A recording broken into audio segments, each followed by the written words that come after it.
Another interesting one, which is a little bit more controversial, is I've done urine therapy a bit. Oh, We talked about this. Yeah, whatever, yeah. yeah. So urine therapy is something I've tried. And on that dark room, I did urine therapy there. oh, in it. Yeah. So, what is the point of that? Mm-hmm. I've heard someone else talk about it recently. Actually, not that they'd done it, but they were like on the opposite side, saying basically who the fuck would ever do that? Yeah, and I hear that. Yeah, Like, I'm not so out there that I don't realize how weird it is. yeah. But like, it is a widely researched therapy. Mhm. It's done all around the world. It's done in Europe quite a bit. The research is quite conclusive that it's quite incredible for you in a range of pretty well every condition Okay. that you have. It's in Chinese medicine. It's in yogic philosophy. So it's an ancient practice. There's different ways of doing it. One is just like drinking a little bit in the morning. Mm-hmm. And the other is aged urine, where you actually age it. So you want it to be like 3-4 weeks old at least. Some people save it for like a year. And there's a change in it which increases the stem cells. Okay. And then you're reintroducing active stem cells into your body so they can kind of go and do their work wherever. Some of the ideas behind it is that it is sterile. Mm-hmm. So it's a misconception that it's not sterile. But our body is like taking in all of what it's fighting, and then it's releasing immunoglobulins, which are like the little markers of what it was fighting, and reintroducing them back into the body is a way to tell the body what it's fighting. It's reintroducing, giving it information. Okay. And there's a lot of hormones and vitamins that are just gone right out. Mm-hmm. And if you just reintroduce them, it's a way of running the ship a little more efficiently. Yeah, I yeah. don't want to lose all that. Drink that protein powder. Gotta put it back in. So if you were to save it for a year, how do you do that? Like the ones when you did it, you didn't save it, or did you try some of the aged? I have done aged, but at that time, I don't think I was. I saved the batch from that though. Okay. Because I didn't drink it all. But I saved some from the dark room. It was like my special batch. Why was that 'Cause your I have- special batch? So it depends on what you've been eating and the effects of it. Yeah, I was gonna say it must matter like what you're intaking Right. prior to doing it.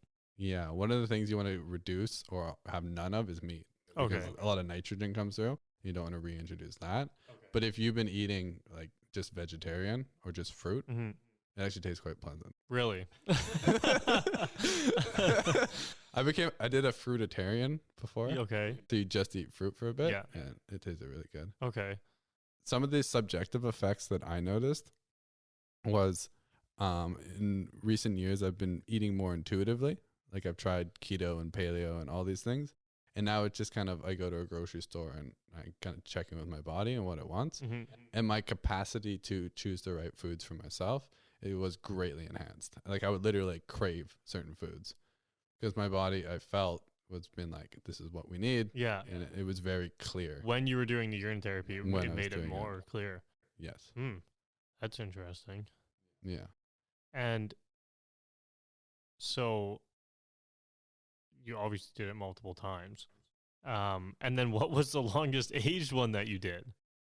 And did you notice a difference from like doing aged or non-aged? Yeah. Age is really powerful. It's like The first time I did it, like a big dose of it, I went to the gym and then I went to the sauna and I was like on the ground having like a detox reaction.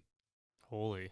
Like, yeah, I've done like pretty harsh detox. It's like that same feeling of just like everything in my cells feels like it's coming out. It's highly alkalizing to the body too. Okay. So that's very And how much would you drink at a time? Or that depended too? like a little Just a little like shot kind shot of or thing? two. Okay. Yeah. And it's like the cure-all apparently. Yeah. So there's so many applications. So you can put it on different parts of your body and it'll absorb it for skin. Oh. You can put it in a neti pot and you can put it up your nose. And it gets you really high. Holy. So I don't do many of these things regularly, but I have tried them quite a bit. And So you can even get high off of it. yeah. That's wow. Yeah, I wouldn't expect that. And I've also done it in the eyes, which it really, really burns. But Yeah. it's supposed to be purifying. Holy. It felt a lot like, have you ever heard of Sananga? No. Sananga is a jungle medicine. So it's an eye drop. They call it psychedelic medicine, Okay. but traditionally you would put it in your eyes and it burns. And it's supposed to be really good for your eyes. And it felt the exact same doing the urine therapy in the eyes Okay. as to what you go through. And it's a certain level of surrender that comes through. Yeah. Once again, I don't recommend any of these things. It's like, Yeah, dude. if someone says that's the stupidest thing, I'm like, yeah, it is. Don't do it. Oh. Yeah, I mean, well, I think I don't know. It's cool to like have done it. I mean, I don't know. I was in an interesting place. I still don't know if I would do it, but it's like intriguing. Right? I had another question about it, but I can't remember now. Yeah. Oh no, I was gonna say that. What's that athlete's foot thing? Because you were saying when you put it on your body, Right. kind of like a cure-all. It's athlete's foot or something where you're supposed to pee on your own feet. Mhm. So essentially, it's like the same thing. Yeah. A lot of fighters, I don't know this, but I've heard. Yeah. I've heard a lot of fighters will pee on their feet. Yeah. On their body after they train, Mhm. just to clear everything from the mats off too. Yeah. Interesting. Because well, I know people even think that's gross. I'm not gonna pee on my feet. And I'm like, well, you're in the shower. Like, really, it's not that bad. Come on. There was definitely a like the first time I wanted to drink a little, there was like that resistance of like, it's just the idea of drinking it, Mhm. which made it gross. It didn't taste gross at all. Yeah. But it's just like the idea of what I'm doing was gross.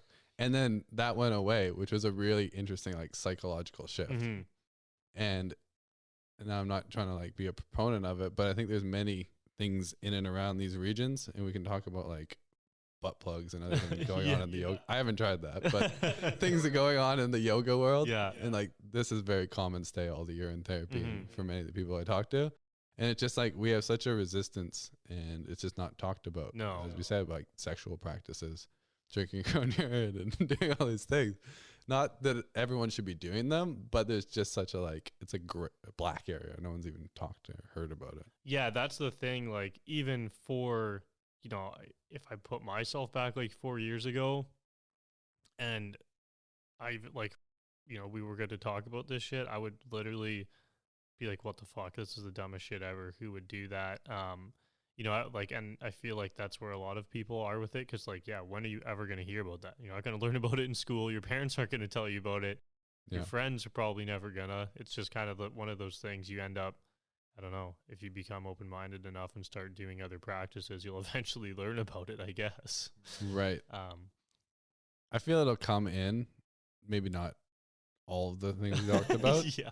but down the line as we get more research. And that's what the mass part culture wants to see is True. like the research. And as I said, we kind of talked about this at the beginning. At first, I was all into research and reading, Mhm. and then I became more experiential. Yeah. I was like, is it going to kill me? Cool. I'm going to try it. Yeah. Go fast and do all these things. And it's like, what is it? What was my experience? Did it help me? Mm-hmm. And then just go from there. And then it's just like, you're so much more in tune with your body rather than what everyone else is saying. And you're really just being curious and exploring like a human does. Yeah, and like you really never will know unless you actually do it. Like at the end of the day, as much as you Yeah. read about it, doesn't really matter unless you're literally going to do it. You're never going Right. to know.